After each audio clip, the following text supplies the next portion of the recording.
దేవుని పరిశుద్ధ నామమున మరొకసారి దేవుని సన్నిధిలో మనకు ప్రభు మనకు అనుగ్రహించిన మంచి సమయాన్ని బట్టి ప్రభువును స్తుతిస్తున్నాను. హల్లెలూయా, హల్లెలూయా, హల్లెలూయా. మరొకసారి దేవుని వాక్యం చదువుకుందాం. మీరందరూ కూడా ఈ యొక్క కొలస్సీలు రాసిన పత్రిక గృహాల దగ్గర చదివి వస్తున్నారు అని నేను అనుకుంటున్నాను. ప్రతి దినము కూడా అవకాశం ఉన్న మట్టుకు ప్రతి ఒక్కరూ కూడా ఈ అనుదిన ధ్యానంతో పాటు ఈ కొలస్సీ పత్రికను కూడా మీరు చదివి మీకు అర్థమైనంత మట్టుకు అర్థం చేసుకుని మిగతాది మనం ధ్యానిస్తున్నప్పుడు లేదా మనం చదువుకుంటున్నప్పుడు ఇంకా సంపూర్ణంగా పరిపూర్ణంగా అర్థం చేసుకోవడానికి ప్రభు మనకు సహాయం చేస్తాడు. హల్లెలూయా, హల్లెలూయా. కొన్నిసార్లు దేవుని యొక్క వాక్యం మనకి అర్థం కాదు, అటు గ్రహింపు శక్తి మనకు ఉండదు. చూడండి, చాలా విషయాలు చాలా మనకి అర్థం కావు. ఫిజిక్స్ ఉందనుకున్న ఎవరికి అర్థం కాదు, కొంతమందికి అర్థం. మ్యాథ్స్ ఉందనుకున్న అర్థం కాదు, అందరికీ అర్థం కాదు, కొంతమందికి అర్థం. సో దేవుని యొక్క గ్రంథము చాలా ఉన్నతమైనది, పరసంబంధమైనది. It is very difficult to understand. చాలా అర్థం చేసుకోవడం చాలా కష్టం. సో అందుకని దేవుడు మన హృదయాలను, మన తలంపులను ఎన్లైట్మెంట్ చేస్తాడు, వెలిగింప చేస్తాడు. సో దేవుడు ఎప్పుడైతే మన తలంపులను, మన హృదయాలను వెలిగింప చేస్తాడో అప్పుడు ఖచ్చితంగా దేవుని యొక్క వాక్యం మనకు అర్థమవుతుంది. దాని పట్ల మనకి స్పష్టత వస్తుంది, ఒక క్లారిటీ వస్తుంది అన్నమాట. ఖచ్చితంగా బైబిల్ చదివినప్పుడు చాలా జాగ్రత్తగా, చాలా నిష్ఠగా, లేకపోతే ఏకాగ్రతగా మనం చదివితే ఏదో చదివామన్న పేరుకి కొన్నిసార్లు మనం చదువుకుంటూ వెళ్తాం. మనం చదవడం వల్ల పెద్ద ప్రయోజనం ఏముండదు. చదివాన పేరుకి చదువుతాం కానీ అది మనకేమీ అర్థం కాదు. అప్పుడు మనం ఏం చేయాలంటే చూడండి, జనరల్గా మనం ఏదైనా చదువుతుండగా మన ఆలోచన దేనికోదానికి వెళ్ళిపోతుంటాం మధ్యలో కదా. సగం చదువుతారు ఆసక్తిగా, సగం చదివేటప్పటికి మధ్యలో వెళ్ళేటప్పటికి దేని మీదకి వెళ్ళిపోతుంది మీ దృష్టి, పొయ్యి మీద ఉన్న పేరు మీద వెళ్ళిపోతుంది. అప్పుడు ఒక చేపలండి, అందులో కావిడ మన కదా. సో అంతే చేపల మీదకి వెళ్ళిపోతాం దృష్టి అంతా. సో ఇలా జనరల్గా మన ఏకాగ్రత, మన కాన్సన్ట్రేషన్ డైవర్ట్ అవుతుంటుంది, డీవియేట్ అవుతూ ఉంటుంది. అలాంటి పరిస్థితుల్లో మనం ఎక్కడ చదివామో అక్కడే ఆగిపోయి మళ్ళీ సంపూర్ణంగా మన మనస్సులను, మన ఆలోచనలను సిద్ధం చేసుకుని మనం చక్కగా చదివినట్లయితే, నేను ఏమంటానంటే చదివిన కొంచెమైనా సరే మీకు అర్థమైతే చాలు. అర్థం కాకుండా 2 పేజీలు చదివే కన్నా, ఏమండి, అర్థం కాకుండా 2 పేజీలు చదివే కన్నా అర్థమైంది ఒక పారాగ్రాఫ్, అది కొంచెం మనకు అర్థమైతే చాలు. దేవుడికి స్తోత్రం కలుగుతుంది. హల్లెలూయా. కొలస్సీ పత్రిక చాలా కొద్దిపాటి కష్టమైన పత్రికే, చాలా ఆలోచింపజేసే పత్రిక. అయినా సరే మనం సాధన చేద్దాం. దేవుడికి స్తోత్రం కలుగుతుంది. హల్లెలూయా. అర్థం చేసుకోవడానికి ప్రయత్నం చేద్దాం. ఖచ్చితంగా దేవుడు ఈ పత్రికతో మనతో మాట్లాడను కాక. ఆమేన్. ఈ పత్రికలో ఉన్న ఉన్నతమైన విషయాలు, సిద్ధాంతపరమైన విషయాలు, పరసంబంధమైన విషయాలు ప్రతిదీ కూడా పరిశుద్ధాత్మ దేవుడు మనకు బోధించి, నేర్పించి అర్థం చేసుకున్న జీవితాన్ని సరి చేసుకోవడానికి, లేకపోతే మనకు ఆధ్యాత్మికలను పెట్టి ఎదగడానికి ప్రభు మనకి సహాయం చేయదు కనుక మరొకసారి దేవుని వాక్యం చదువుకుందాం. కొలస్సీలకు రాసిన పత్రిక 1వ అధ్యాయము 3-4 వచనాలను మరొకసారి చదువుకుందాం. అందరూ తీసారండి, గ్రంథాలలో చూస్తున్నారా? ఓకే. పరలోకమందు పరలోకంలో మీ కొరకు ఉంచబడిన నిరీక్షణను బట్టి క్రీస్తు యేసునందు మీరు కలిగి ఉన్న విశ్వాసమును గూర్చి పరిశుద్ధులు అందరి మీద మీకున్న ప్రేమను గూర్చి మేము విన్నాము. హల్లెలూయా, హల్లెలూయా. చూసారా, విన్నారా? చూసారా, విన్నారా? ఎక్కడో ఉన్నాడు పౌలు భక్తుడు, సుమారు 1000 కిలోమీటర్ల అవతల ఉన్నాడు. ఎపఫ్రా ఈ సమాచారాన్ని పట్టుకుని వెళ్ళాడు. సంఘం ఎలా ఉంది, వారు ఎలా ఉన్నారు, వారి పరిస్థితులు ఏంటి, వారు ఎలా జీవిస్తున్నారు, వారు ఎలాంటి నిరీక్షణ కలిగి ఉన్నారు, వారు ఎలాంటి విశ్వాసం కలిగి ఉన్నారు, సహోదరుల పట్ల, సంఘం పట్ల, పరిచర్య పట్ల వారు ఏ విధంగా ప్రేమ కలిగి ఉన్నారు, పరిశుద్ధులందరినీ వారు ఎలా ప్రేమిస్తున్నారు, వారు నిజంగా వారు కలిగి ఉన్న నిరీక్షణ ఎలాంటిది, నిజంగా క్రీస్తు యేసునందు వారికి ఉన్న విశ్వాసం ఏంటిది, ఇవన్నీ కూడా పౌలు గారికి సమాచారం ఇస్తున్నాడు. ఎఫ్ఎఫ్రా ఎపఫ్రా రెస్పాన్సిబిలిటీ ఏంటంటే, పౌలు గారి ద్వారా రక్షించబడిన ఎపఫ్రా ఆ సంఘాలను స్థాపించాడు కాబట్టి, కొలసి, నవోదయ, ఇంకొక సంఘాన్ని అక్కడ స్థాపించాడు కాబట్టి, ఆ సంఘాల్లో ఉన్న పరిస్థితుల సమాచారాన్ని పౌలు గారికి మోసుకుని వెళ్తున్నాడు. పౌలు గారు అది విని చాలా సంతోషిస్తున్నాడు. దేవునికి స్తోత్రం కలుగునుగా. ఉదాహరణకు మన పిల్లలు ఎక్కడ చదువుకుంటారు అనుకున్నాను, వాళ్ళు అక్కడి నుంచి మనకు ఫోన్ చేస్తారు. ఫోన్ చేసి నాకు ఫస్ట్ క్లాస్ వచ్చింది అని చెప్తారు. ఇప్పుడు మీరు ఏం చెప్తారు విని? ఏడుతారా? అండి మీకు ఫస్ట్ క్లాస్ వచ్చేది అని ఏడుస్తారండి? ఏడవండి. విని ఏం చేస్తారు? సంతోషిస్తారు. నేను హల్లెలూయా. మన బిడ్డలైన వారు మేలు పొందుకున్నప్పుడు, మన బిడ్డలైన వారికి మేలు కలిగినప్పుడు, మన బిడ్డలైన వారికి మంచి స్థితి కలుగుతున్నప్పుడు, మన బిడ్డలైన వారికి ఉన్నతమైన ఉద్యోగాలు, ఉన్నతమైన దేవుని కార్యాలు వారు చూస్తున్నప్పుడు, వారు అనుభవిస్తున్నప్పుడు నిశ్చయముగా మనకు సంతోషం వస్తుంది. ఆమేన్. హల్లెలూయా, హల్లెలూయా. అట్టి విధంగా అపోస్తలుడైన పౌలు కూడా కొలొస్సీ సంఘానికి వెళ్ళకపోయినప్పటికీ, ఆ బిడ్డల యొక్క నిరీక్షణ అతను చూడకపోయినప్పటికీ, వారి విశ్వాసమును వారు చూడకపోయినప్పటికీ, వారి ప్రేమ అతను అనుభవించకపోయినప్పటికీ కూడా ఎపఫ్రా ఇచ్చిన సమాచారాన్ని బట్టి విని, హల్లెలూయా, హల్లెలూయా, ఆ సమాచారం విని ఏం చేస్తున్నాడండి? ఎల్లప్పుడూ మీ నిమిత్తము నేను ప్రార్థన చేయొచ్చు. ఆమేన్. హల్లెలూయా, హల్లెలూయా. ఆ సమాచారం విని మీకోసం నేను ఏం చేస్తున్నానంటే, ఎప్పుడు కూడా మీ కొరకు నేను ప్రార్థన చేయుచున్నాను. దేవునికి స్తోత్రం కలుగును గాక. హల్లెలూయా. ఈ రోజున దేవుని బిడ్డలమైన మనం క్రైస్తవ ఆధ్యాత్మికతలో ఇక్కడ రెండు విషయాలు చాలా స్పష్టంగా మనకు కనపడుతున్నాయి. ఎల్లప్పుడూ మీ కొరకు నేను మీ నిమిత్తం ప్రార్థన చేయొచ్చు. మన ప్రభు అయిన యేసుక్రీస్తు యొక్క తండ్రి అయిన దేవునికి నేను దేవునికి కృతజ్ఞతాస్తుతులు లేదా వందనాలు నేను చెల్లించుచున్నాను. దేవునికి స్తోత్రం కలుగును గాక. హల్లెలూయా. అపోస్తలుడైన పౌలు ఎపఫ్రా ఇచ్చిన సమాచారాన్ని బట్టి, వారు కలిగిన నిరీక్షణ బట్టి, వారు కలిగిన విశ్వాసాన్ని బట్టి, వారు కలిగిన ప్రేమను బట్టి విని సంతోషించి వారి నిమిత్తం ఏం చేస్తారట? ఎల్లప్పుడూ కూడా వారి కొరకు ప్రార్థన చేస్తూ దేవునికి వందనాలు చెల్లిస్తున్నాడు. దేవునికి స్తోత్రం కలుగును గాక. ఇక్కడ చదవబడిన వాక్య భాగంలో రెండు విషయాలు మనకు స్పష్టంగా కనపడుతున్నాయి. ఒకటి ప్రార్థన, రెండోది దేవునికి కృతజ్ఞతాస్తుతులు. ఆమేన్. హల్లెలూయా. ఒకటి ప్రార్థన, రెండోది దేవునికి కృతజ్ఞతాస్తుతులు.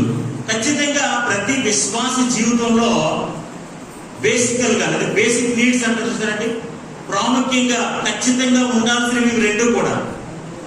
అపోస్తలుడైన పౌలు వారిని బట్టి ఆయన యొక్క సంతోషాన్ని ఎలా వ్యక్తపరుస్తున్నాడంటే, ప్రార్థన చేయుట ద్వారా, దేవునికి వందనాలు చెల్లించడం ద్వారా.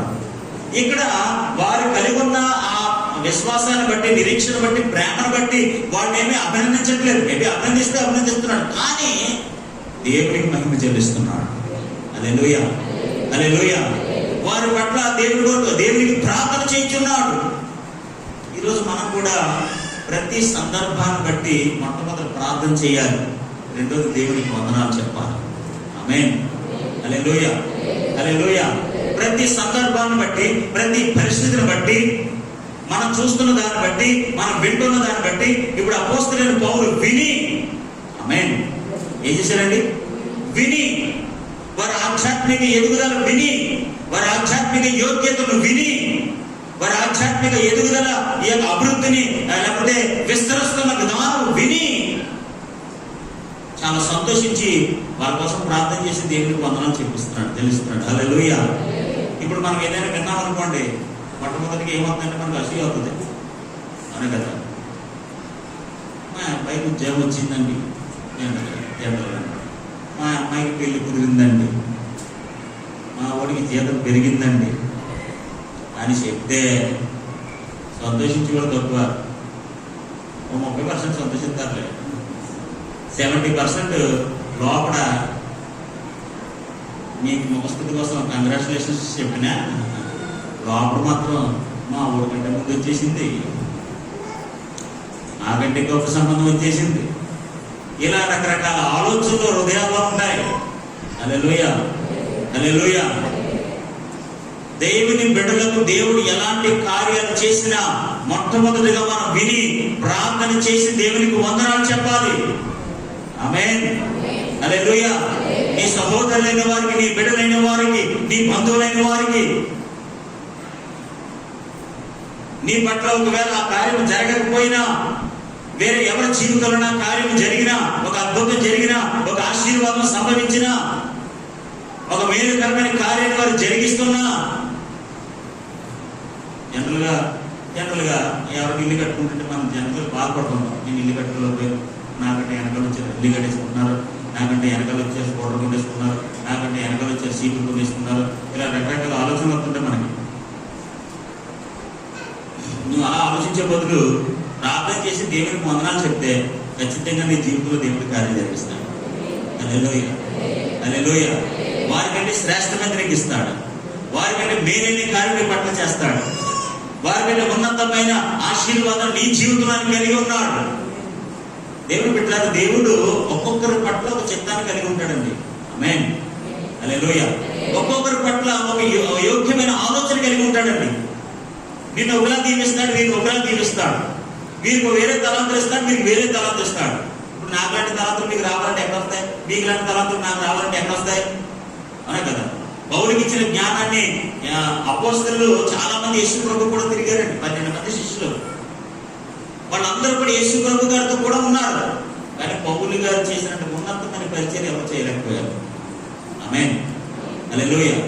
పౌలుని ఒక యోగ్యమైన పాత్రగా దేవుడు వాడుకున్నాడు. నిజంగా చాలా బలహీనుడే, నిజంగా ఆ శరీరత్వాన్ని బట్టి, అదే సమస్త ఆయనకున్న పరిస్థితులన్నింటిని బట్టి, శారీరక బలహీనతను బట్టి నిజంగా చాలా బలహీనుడే. నిజంగా అంత స్థాయి కార్యాలు చేస్తారని ఎవరు ఊహించరు. కానీ దేవుడు అతని ద్వారా జరిగించుకున్నాడు. దేవుడికి స్తోత్రం కలుగుగా. హల్లెలూయా, హల్లెలూయా. పౌలు భక్తుడు వాళ్ళకి చాలా గొప్ప నిరీక్షణ ఉంది, వాళ్ళకి చాలా గొప్ప విశ్వాసం ఇచ్చేసి చాలా ప్రేమ కలిగి ఉన్నారు, చాలా ఆశీర్వాదాలు ఇచ్చేస్తే వాళ్ళకి అని వారి పట్ల వేరే ఆలోచన ఏమి లేకుండా వారిని బట్టి దేవుడికి ప్రార్థన చేస్తున్నాడు. ఆమేన్, హల్లెలూయా. పరిశుద్ధులందరి కొరకు దేవుడు వారి జీవితంలో చేసిన కార్యముల కొరకు వారు కలిగిన యోగ్యతను బట్టి మనం ప్రార్థన చేయాలి. ఆమేన్. ఈ సహోదరుడు దీవించబడితే ఆ సహోదరుడి కొరకు నువ్వు ప్రార్థన చేసి దేవునికి వందనాలు చెప్పాలి. ప్రభా, నా సహోదరుడి పట్ల మీరు చేసిన కార్యముగా నీకు వందనాలు. I'm so happy about him. అతని బట్టి నేను చాలా సంతోషిస్తున్నాను. అతని పట్ల నువ్వు చేసిన కార్యాన్ని బట్టి నీకు నేను వందనాలు చెల్లిస్తున్నాను అని ఎవరైతే అలాంటి ఆధ్యాత్మిక స్థాయికి వెళ్తారో నిజంగా దేవుడు వారిని దీవించిన కాక. హల్లెలూయా, హల్లెలూయా. నిజంగా నీ సహోదరుడి యొక్క జీవితంలో, నీ సహోదరి యొక్క జీవితంలో ఒక శ్రేష్టమైన ఘనమైన కార్యము ఆ దేవుడు జరిగిస్తే నువ్వు సంతోషించి ప్రార్థన చెయ్యాలి. ఆమేన్, హల్లెలూయా. దేవునికి వందనాలు చెప్పాలి. అంతేగాని వేరే వేరేగా మాట్లాడకూడదు, వేరే వేరే ఆలోచనలు ఉండకూడదు, వేరే వేరే లోక సంబంధమైన చెడు సంబంధమైన తలాంపులతో వారి మీద విషం చల్లకూడదు. వారిని బట్టి నువ్వు సంతోషించదువు కాక, వారి కొరకు నువ్వు ప్రార్థన చేయదువు కాక, వారిని బట్టి దేవునికి కృతజ్ఞతాస్తుతులు నువ్వు చెల్లించదువు కాక, నీ సహోదరుడు దీవించబడితే నువ్వు ఆనందించదువు కాక. వారి పట్ల దేవుడు ఒక ఉన్నతమైన కార్యం జరిగిస్తే, జగన్ గారి స్థలం వస్తే నాకు రాలేదనకండి, వాళ్ళకి వచ్చింది నాకు రాలేదనకండి, వచ్చిన వారిని బట్టి దేవుడు స్తుతించండి. ఆమేన్, హల్లెలూయా, హల్లెలూయా, హల్లెలూయా. వచ్చిన వారిని బట్టి స్తుతించండి, ప్రార్థించండి, దేవునికి వందనాలు చెప్పండి. అపోస్తలుడైన పౌలు అదే నేర్పిస్తున్నాడు ఇక్కడ. వారి కలిగి ఉన్న విధానాన్ని బట్టి నేను ఎల్లప్పుడూ మీకోసం ప్రార్థన చేస్తున్నాను, దేవునికి వందనాలు చెప్తున్నాను. చూసారా, వాళ్ళు కలిగి ఉన్న నిరీక్షణ బట్టి, విశ్వాసాన్ని బట్టి, ప్రేమను బట్టి పౌలు గారు ప్రార్థన చేస్తున్నారు, దేవునికి వందనాలు చెప్తున్నాడు. ఎందుకంటే వాళ్ళు అట్టి యోగ్యతను వారు పొందుకున్నారు కాబట్టి. దేవునికి స్తోత్రం కలుగుగాక. హల్లెలూయా, హల్లెలూయా. ఈరోజు ఎవరైతే యోగ్యమైన కార్యాలు పొందుకుంటారో, అర్హతలను కలిగి ఉంటారో, జ్ఞానాన్ని అభిషేకాన్ని పొందుకుంటారో వారి కొరకు మనం ప్రార్థన చేసి దేవునికి వందనాలు చెల్లించాలి. దేవునికి స్తోత్రం కలుగుగాక. వారికి ఇచ్చిన, వారి బిడ్డలకు ఇచ్చిన తలాంతులను బట్టి మనం దేవుని స్తుతించాలి. వారు ఏ తలాంత అయినా సరే, పరిచయం చేసే తలాంతులు కావచ్చు, ఇక వేరే వేరే ఏ తలాంతులైనా కావచ్చు, వారు కలిగి ఉన్న ప్రతి దాన్ని బట్టి మనం దేవునికి ప్రార్థన చేయాలి. అందుకని పౌలు భక్తుడు అంటాడు, ఏమంటాడు చూసారా, నేను విని, ఆమేన్, హల్లెలూయా, నేను విని ఎల్లప్పుడూ కూడా మీ నిమిత్తము మీకోసము నేను ప్రార్థించుచున్నాను. I'm praying for you. Hallelujah, hallelujah. మీకోసం నేను ప్రార్థన చేస్తున్నాను. జనరల్గా మన కోసం మనమే చేసుకుంటాం కదండి. జనరల్గా మనం ప్రార్థన ఎవరి కోసం చేసుకుంటాం? జనరల్గా మనం ప్రార్థన ఎవరి కోసం చేసుకుంటాం? మన కోసమే చేసుకుంటాం. ఇక్కడ పౌలు వారి కోసం చేస్తున్నాడు. ఆమేన్, హల్లెలూయా, హల్లెలూయా. మనందరం కూడా మన ప్రార్థన జీవితంలో, మన వ్యక్తిగతమైన ప్రార్థనలో మనం ఇతరుల కొరకు ప్రార్థన చేయాలి. ఆమేన్, హల్లెలూయా. ఇతరుల యొక్క క్షేమం కొరకు ప్రార్థన చేయాలి, ఇతరుల యొక్క అభివృద్ధి కొరకు ప్రార్థన చేయాలి, సంఘ క్షేమం కొరకు ప్రార్థన చేయాలి, సంఘ అభివృద్ధి కొరకు ప్రార్థన చేయాలి, సంఘ సేవకుడి కొరకు ప్రార్థన చేయాలి.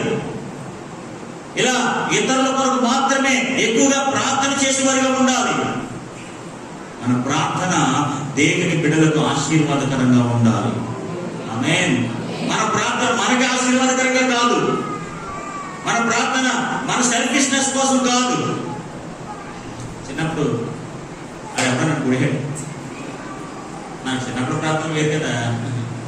చిన్నప్పుడు చిన్న ప్రార్థనలు, మన ప్రార్థన మనం కాదు కదా.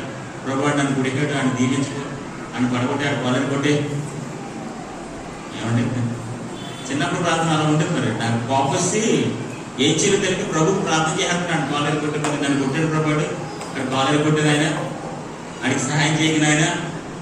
సరే, ఒకవేళ మనం కూడా అలాంటి ప్రార్థన చేస్తున్నట్లయితే మనం ఎలాంటి వాళ్ళు అంటే చిన్నపిల్లలు అన్నమాట. హల్లెలూయా, హల్లెలూయా. చిన్నపిల్లలు ఉంటారు, ఎదిగిన వాళ్ళు కాదు, విశ్వాసంలో ప్రేమలో ఫలించి అభివృద్ధి చెందుతున్న వాళ్ళు కాదు. ఈరోజు దేవుని బిడ్డలారా, ఎవరు ఏమైనా సరే, ఎవరు ఏదైనా సరే, మనము మన బిడ్డల కొరకు ప్రార్థన చేయాలి. హల్లెలూయా. పౌలు ఎలాగైతే సంఘం కొరకు ప్రార్థన చేస్తున్నాడో, ఆ బిడ్డలకు యోగ్యతను బట్టి ప్రార్థన చేస్తున్నాడో, మనం కూడా అలాగే ప్రార్థన చేయాలి. వారి క్షేమాన్ని కోరుకోవాలి, వారి అభివృద్ధిని కోరుకోవాలి. వారి పట్ల దేవుడు ఏదైనా ఒక ఘనమైన కార్యం చేస్తే అది విని మనం సంతోషించి వారి కొరకు ప్రార్థన చేసి ఆధ్యాత్మిక సామర్థ్యంలోకి వెళ్ళాలి. ఒక వస్తువు కొంటే ఓర్చుకోలేం, ఏదైనా ఒక కార్యం జరిగితే మనం ఓర్చుకోలేం. ఏదైనా ఘనమైన కార్యం వారి జీవితంలో జరిగిస్తే నీ విశ్వాసంలో, నీ ప్రార్థన, నీ భక్తి ఎక్కడో దారి పూలేసినట్టు ఏదో ఆలోచిస్తావు. అలాంటి భక్తి మనకి ఎందుకండి? దేవుడు ఒకరి పట్ల దేవుడి కార్యం జరిగిస్తుంటే, ఒకరి పట్ల మేలైన కార్యం జరిగిస్తుంటే, ఒకరికి ఉన్నతమైన కార్యం జరిగిస్తే, దేవుడు ఒకరిని ప్రేమించి ఒక వస్తువు ఇస్తే సంతోషించే మనసు లేదు, ప్రార్థించే మనసు లేదు, దేవునికి వందనాలు చెప్పే మనసు లేదు. దేవుని బిడ్డలారా, అట్టి మనసు మనకు ఉండకూడదు. పౌలు గారు ఎలాగైతే వారి కొరకు ప్రార్థన చేశాడో, దేవుడు ఎవరి జీవితాలైతే యోగ్యమైన లక్షణాలు కలిగి ఉన్నారో, దేవుని ఆశీర్వాదాలు ఎవరైతే పొందుకుంటున్నారో వారి కొరకు మనం ప్రార్థన చేయుదుము గాక. హల్లెలూయా, హల్లెలూయా. చూడండి, రోమీయులకు రాసిన పత్రిక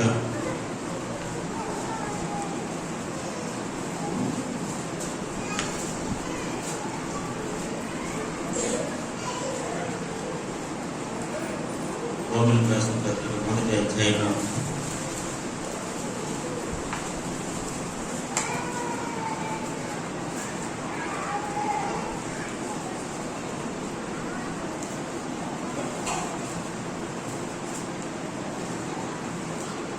8-9 వచనాలు చదువుకుందాం. రోమీయులకు రాసిన పత్రిక 1వ అధ్యాయము 8-9 వచనాలు మనం చదువుకుందాం. మీ విశ్వాసము సర్వలోకమున ప్రచురణ చేయబడుచుండుటను బట్టి మొదట మీ అందరి నిమిత్తము యేసుక్రీస్తు ద్వారా నా దేవునికి కృతజ్ఞతాస్తుతులు చెల్లించుచున్నాను. మొదట మీ అందరి నిమిత్తము. ఎవరి నిమిత్తం అండి? మీ అందరి నిమిత్తము యేసుక్రీస్తు ద్వారా నా దేవునికి కృతజ్ఞతాస్తుతులు కృతజ్ఞతాస్తుతులు చెల్లిస్తున్నాను. ఎవరి నిమిత్తం?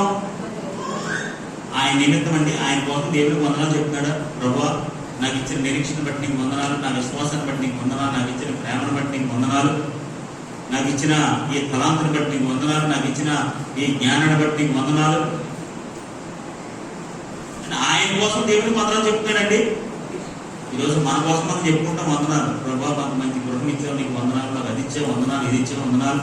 అంతేగాని ఎప్పుడైనా మీ అందరి నిమిత్తము, ఆమేన్, హల్లెలూయా, మీ అందరి నిమిత్తము, ప్రభా మా సంఘ బిడ్డలందరి నిమిత్తం నీకు వందనాలు చెల్లిస్తున్నాను. నా సహోదరికి గొప్ప కార్యం చేసే ప్రభా, అందరి బట్టి నీకు వందనాలు చెల్లిస్తున్నాను. మా సహోదరికి ఘనమైన కార్యం చేసే ప్రభా, అందరి బట్టి నీకు వందనాలు చెల్లిస్తున్నాను. నా సహోదరి విషయంలో ఎంత గొప్ప కార్యం చేసావు ప్రభా నీవు. నిశ్చయముగా వారందరి నిమిత్తం, వారి కుటుంబాన్ని బట్టి, వారికి అనుగ్రహించిన ఆశీర్వాదాన్ని బట్టి, వారి కలిగిన విశ్వాసం బట్టి, వారి కలిగిన సాక్ష్యాన్ని బట్టి, వారి కలిగి ఉన్న ఐక్యతను బట్టి, నేను నిజంగా దేవుడిని స్తుతిస్తున్నాను ప్రభువా. పౌలు తన కోసం దేవునికి కృతజ్ఞతాస్తుతులు చెల్లించాడు. మీ అందరి నిమిత్తము, ఆమేన్, హల్లెలూయా. మీరు ప్రార్థన చేసేటప్పుడు అందరి నిమిత్తము దేవుడికి వందనాలు చెప్పాలి. ఆమేన్, హల్లెలూయా. ప్రతి ఒక్కరిని బట్టి మనం వందనాలు చెల్లించాలి. సంఘాన్ని బట్టి వందనాలు చెల్లించాలి. సంఘ బిడ్డల జీవితంలో దేవుడు చేస్తున్న కార్యాలను బట్టి మన దేవుడికి వందనాలు చెల్లించాలి. మాకు ఇవ్వలేదు కదా, మాకు చేయలేదు కదా, మేము పొందుకోలేదు కదా, వాళ్ళకి ఇస్తే దేవుడు వాళ్ళు చెప్పుకుంటారు కదా, మాకు ఎందుకు అనే మనసు మనకు ఉండకూడదు. ఆమేన్, హల్లెలూయా, హల్లెలూయా. వారందరిని బట్టి మనం దేవునికి వందనాలు చెల్లించవలసిన వారమై ఉన్నాము. దేవునికి స్తోత్రం కలుగును గాక. మీ అందరిని బట్టి, ఆమేన్. ఎవరు పెట్టండి?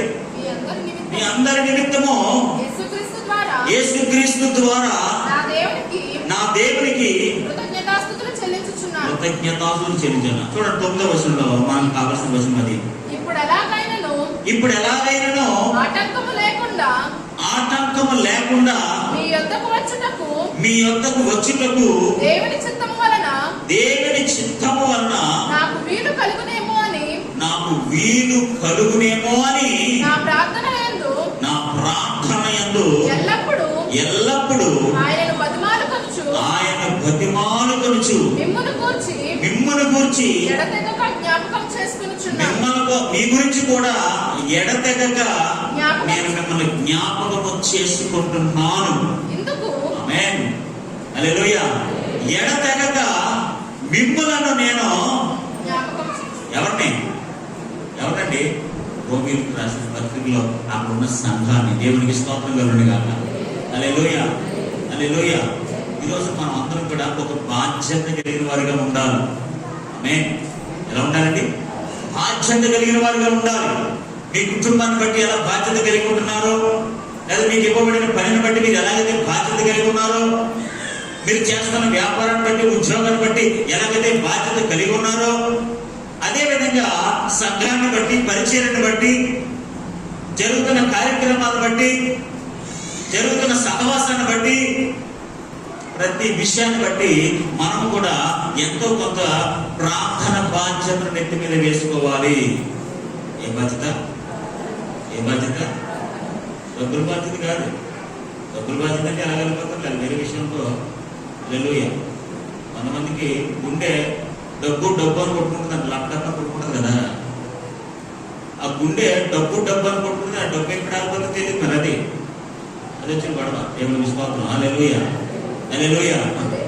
ఇప్పుడు అలాంటి బాధ్యత కాదు.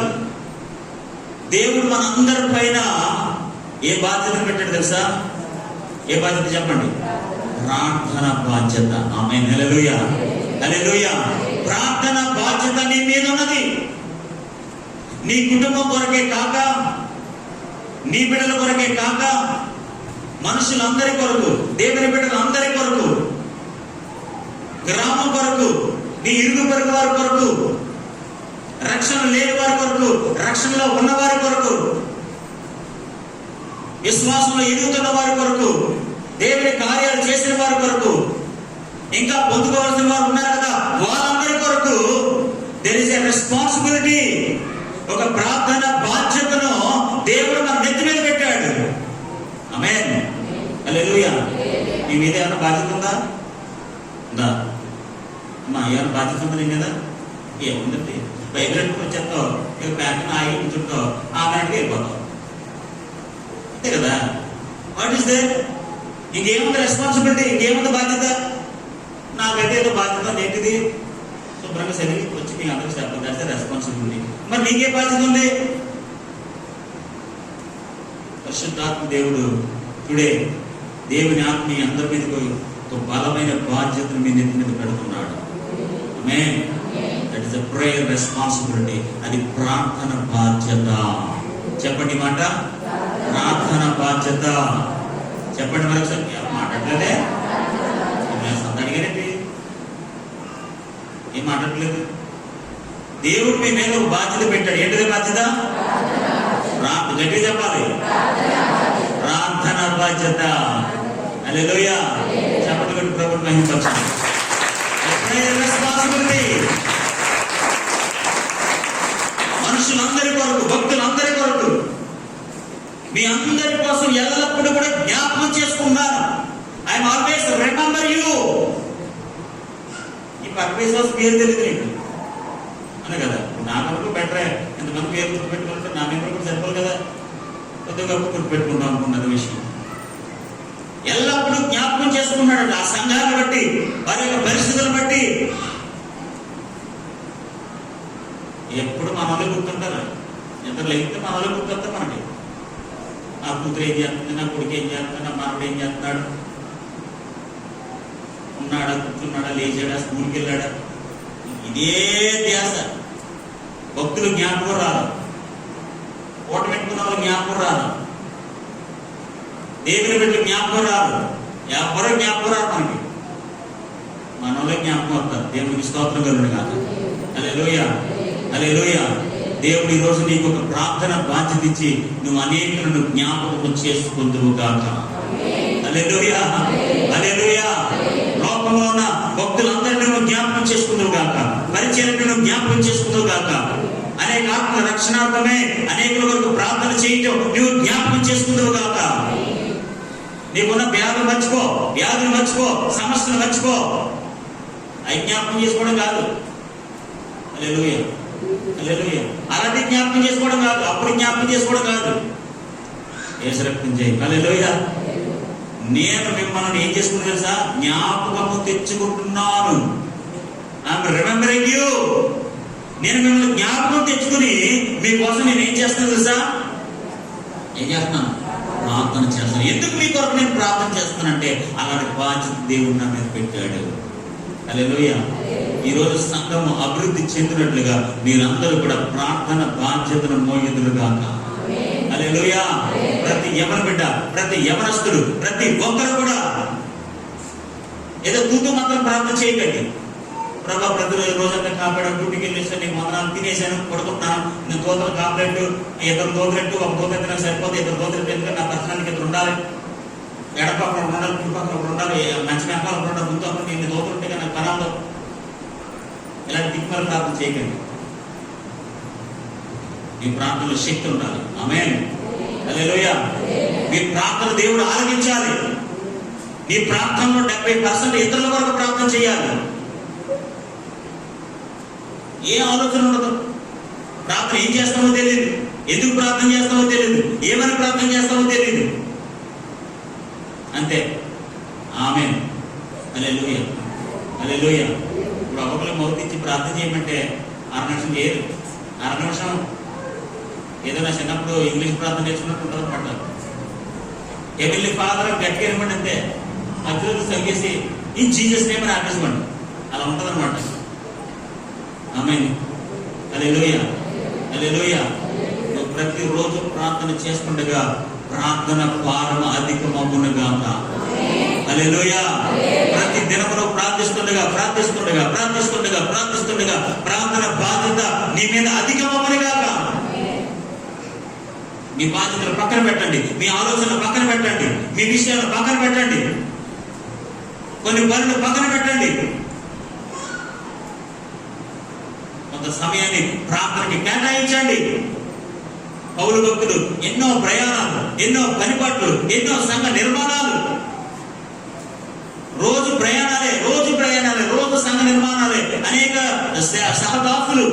మళ్ళీ ఎక్కడ దిగిన గొడవ, ఎవరో గురించి సెన్సార్లో పెట్టడం, ఇన్ని విధాలుగా ప్రయాసపడుతున్నా సరే నేను మిమ్మల్ని జ్ఞాపకం చేసుకుంటాను అంటాడు.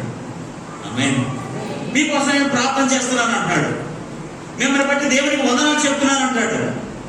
ఎంత గొప్ప ఆధ్యాత్మిక పాఠం అండి మనకి. ఇన్ని బాధ్యతలు నెత్తి మీద ఉన్నప్పటికీ కూడా రోజంతా తిరిగి ప్రయాణాలు చేస్తున్నాం కదా. ఈ ఊర్లో 7 రోజులు, ఆ ఊర్లో 3 రోజులు, అక్కడ వాతావరణం బాగుపోతే ఇంకో 2 రోజులు అక్కడ ఉండిపో ఉంటాం. ఇలా రకరకాలుగా నాన్న ఇబ్బందులు పెడుతూ సముద్రంలో కొన్ని దినాలు ఉండిపోతూ ఆహారం లేక, నిద్ర లేక, అనేక అపాయాలకు గురై నాన్న తిప్పలపడి పరిచయం ఎంత భారణ మోస్తున్న అపోస్తలుడైన పౌలు నేను మిమ్మల్ని జ్ఞాపకం చేసుకుంటాను అన్నాడు. హల్లెలూయా, హల్లెలూయా, హల్లెలూయా. దేవుని బిడ్డలారా, ఆధ్యాత్మిక బాధ్యత మనకు ఉండాలి. శారీరక సంబంధమైన బాధ్యత మనకు ఉందా? కుటుంబ బాధ్యత ఉందా? ఉద్యోగ బాధ్యత ఉందా? వ్యాపార బాధ్యత ఉందా? చదువు బాధ్యత ఉందా? లేదా చెప్పండి.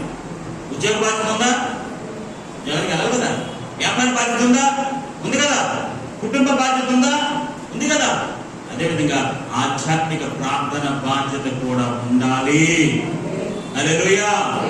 నీ పనిని నువ్వు జ్ఞాపకం చేసుకున్నట్టు భక్తులను నువ్వు జ్ఞాపకం చేసుకోవాలి, పరిచయాన్ని జ్ఞాపకం చేసుకోవాలి, సంఘాన్ని జ్ఞాపకం చేసుకోవాలి, సంఘ అవసరతను జ్ఞాపకం చేసుకోవాలి. ఎవరు ఏ అవసరతలో ఉన్నారో నువ్వు ఎరిగిన వాడవై, ఎవరి కుటుంబంలో ఏ అవసరం ఉందో, ఎవరి కుటుంబంలో ఏ దుఃఖం ఉందో, ఏ వేదన ఉందో వారు నీకు చెప్పకపోయినప్పటికీ నువ్వు గ్రహించిన వాడై, ఎరిగిన వాడవై, ఒక ఆధ్యాత్మిక బాధ్యత కలిగి నువ్వు వారి కొరకు మోకరించి ప్రార్థన చేసేవాడిగా ఉండాలి. హల్లెలూయా. సంఘంలో ఉన్న ప్రతి కుటుంబంలో ఎరిగిన వాడే ఉండాలి. ఎవరి కుటుంబాల్లో వివాహం కావాల్సిన బిడ్డలు ఉన్నారో గ్రహించాలి. ఎవరికి ఎలాంటి ఉద్యోగాలు రావాల్సిన వారు ఉన్నారో గ్రహించాలి. ఇట్స్ కాల్డ్ ఆధ్యాత్మిక ప్రార్థన బాధ్యత. హల్లెలూయా. దేవుడు ఈరోజు ఒక ఆత్మ సంబంధమైన ప్రార్థన బాధ్యతను దేవుడు మీకు అనుగ్రహించును గాక. హల్లెలూయా, హల్లెలూయా, హల్లెలూయా. మీకోసమే కాక, మీ వ్యక్తిగత పరిమితమే కాక, మీ స్వరూపం కోసమే కాక, మీ సొంత కార్యాల కొరకే కాక, మీ సొంత చిత్తము నెరవేర్చుకోవడమే కాక, సంఘ క్షేమాభివృద్ధి కొరకు, సంఘ బిడ్డల కొరకు నిత్యము జ్ఞాపకము చేసుకుని వారి వలె మనము ముందుకు కాక. హల్లెలూయా, హల్లెలూయా. చూడండి కొలస్సీ రాసిన పత్రికలో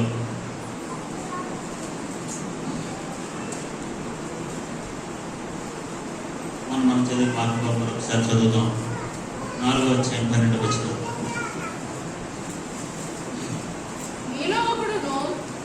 కొలస్సీ రాసిన పత్రిక 4వ అధ్యాయం 3వ చదివిన వాక్యంలో మరొకసారి చదువు.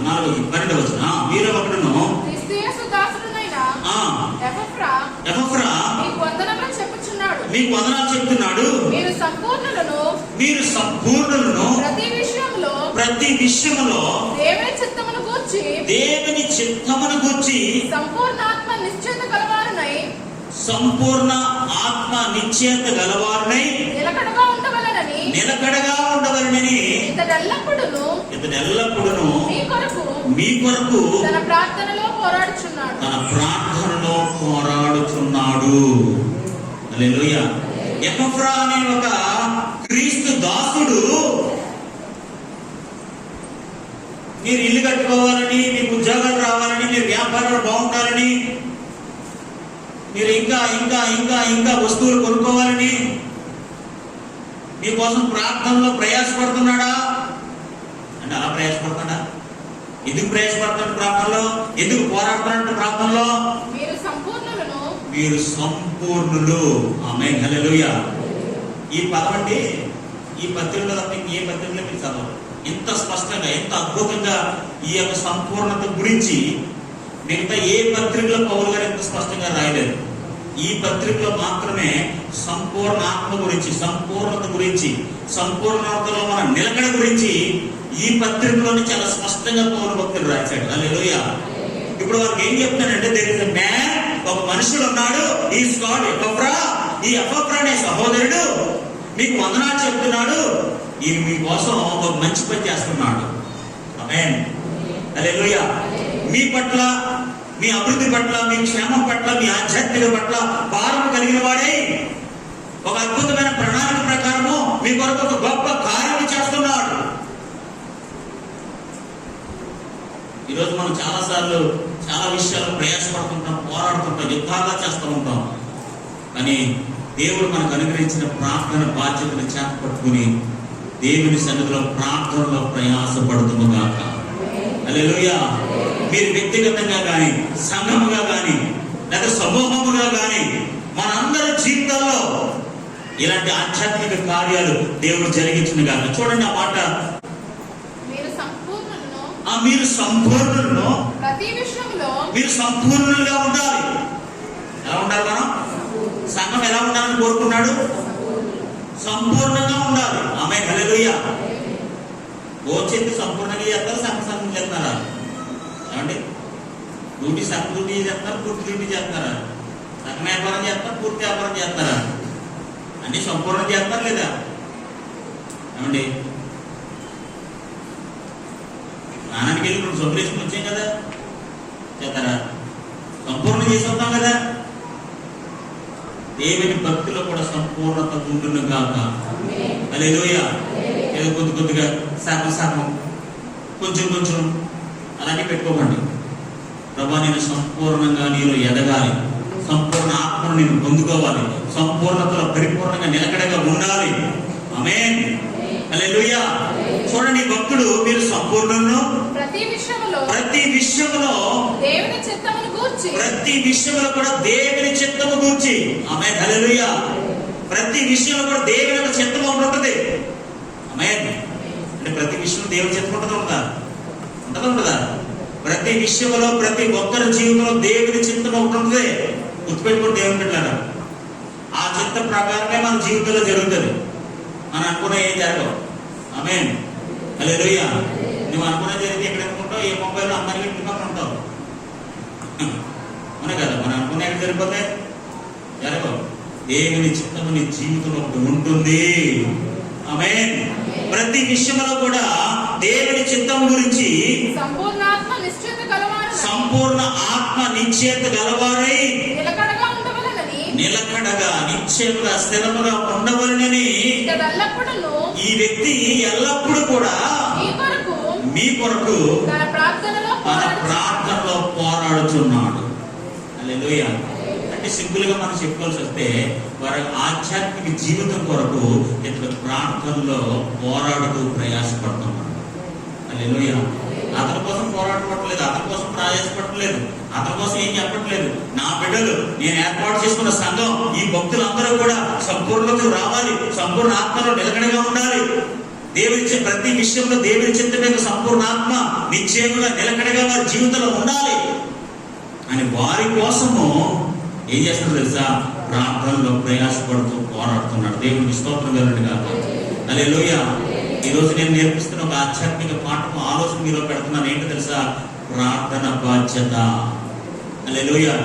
ఈ రోజు ప్రతి ఒక్కరు కూడా, ఈ వాక్యం విన్నవారు ప్రతి ఒక్కరు కూడా ప్రార్థన బాధ్యత కలిగి సంఘం ఆధ్యాత్మికంగా ఎదుగునట్టుగా, సంఘం అవసరాలు తీర్చబడినట్లుగా, సంఘంలో ప్రతి విశ్వాసంలో, నిరీక్షణలో, ప్రేమలో. ఇప్పుడు వారికి దేన్ని బట్టి ప్రార్థన చేశారండి? దేవునికి వాళ్ళ కోసం ఎందుకు ప్రార్థన చేశారు చెప్పండి? ఎందుకు దేవుడికి వందనాలు చెప్పినారు చెప్పండి? వారు కలిగి ఉన్న నిరీక్షణ, వారు కలిగి ఉన్న విశ్వాసం, వారు కలిగి ఉన్న ప్రేమ, వారు కలిగి ఉన్న ఆధ్యాత్మిక యోగ్యతను బట్టి ప్రార్థన బాధ్యత గలవాడై వారిని జ్ఞాపకం చేసుకుంటూ వారి కొరకు ప్రార్థన చేస్తున్నాడు, వారి కొరకు దేవునికి వందనాలు చెప్తున్నాడు. అపోస్తలుడైన పౌలు నిశ్చయంగా మీరు ఈ పత్రికలన్నింటిలో మీరు చదివితే ప్రతి ఒక్కరికి వందనాలు చెప్తున్నాడు. హల్లెలూయా. హల్లెలూయా. తిమోతి మీకు వందనాలు చెప్తున్నాడు, మనోవిశ్వాస మీకు వందనాలు చెప్తున్నాడు, పాలనవాడు మీకు వందనాలు చెప్తున్నాడు. ప్రతి ఒక్కరికి వందనాలు చెప్పే అద్భుతమైన ఆధ్యాత్మిక లక్షణం కలిగిన వాడు అపోస్తలుడైన పౌలు. హల్లెలూయా. హల్లెలూయా. ఈ దినాన్ని మనం నేర్చుకోవాల్సిన పాఠం ఏంటి తెలుసా? పౌలు ఎలాగైతే తన కొరకు కాక ఇతరుల కొరకు ఎలాగైతే ప్రార్థన బాధ్యత కలిగి ఉన్నాడో, ఆధ్యాత్మిక బాధ్యత కలిగి ఉన్నాడో, వారి కొరకు ఎలాగైతే ప్రార్థన చేస్తున్నాడో, వారి కొరకు ఎలాగైతే దేవునికి వందనాలు చెల్లిస్తున్నాడో, ఈ రోజు నుంచి ఇతరుల కోసం ఎప్పుడు వందనాలు చెప్పలేదు. దేవునికి చెప్పారా? ఎప్పుడు వందనాలు చెప్పలేదు. మన కోసం చెప్పుకున్నాం. ఇతరుల కోసం ఎప్పుడు మనం వందనాలు చెప్పలేదు. ఈ రోజు నుంచి ఇతరుల కొరకు ప్రార్థన చేసి ఇతరులను జ్ఞాపకం చేసుకుని ఇతరుల కొరకు దేవునికి వందనాలు చెల్లించి ఆధ్యాత్మిక అనుభవంలోకి వెళ్ళాలి. హల్లెలూయా. అదొక మెట్టు. ఒక మెట్టు ఏంటంటే మన కోసం ప్రార్థన చేసుకుంటాం, మన కోసం వందనాలు చెప్పుకుంటాం, అదొక మెట్టు. ఇంకొక మెట్టు ఏంటో తెలుసా? ఇతరులను జ్ఞాపకం చేసుకోవడం, వారికి వందనాలు చెప్పడం, వారి కొరకు దేవునికి వందనాలు చెప్పడం, అది ఇంకో మెట్టు. నువ్వు ఆ మెట్టు ఎక్కి దేవునికి స్తోత్రం కలుగును గాక. ఈ 40 దినాల ప్రార్థన సహవాస కూడికల్లో నువ్వు ఒక ప్రార్థన బాధ్యతను కలిగి ఇంకో ఉన్నతమైన మెట్టు ఎక్కుదువు గాక. హల్లెలూయా, హల్లెలూయా. ఈ ప్రార్థన అక్కడితో ఆగిపోకూడదు. ఈ ప్రార్థన ఆధ్యాత్మికత ఆ స్థితిలో ఉండకూడదు. ఏదో పొద్దున లేచాం కదా ఒక ప్రార్థన చేసేసుకుందాం, ఒక వాక్యం చదివేసుకుందాం అన్నట్టుగా ఉండకూడదు. ఒక అద్భుతమైన ప్రార్థన జీవితాన్ని మనం కలిగి ఉండాలి. మన కోసం కాక ఇతరుల కోసం ప్రార్థన చేసే ప్రార్థన బాధ్యతలు మనం నెత్తి మీద వేసుకోవాలి. ఎల్లప్పుడూ వారిని జ్ఞాపకం చేసుకోవాలి. ఎల్లప్పుడంటే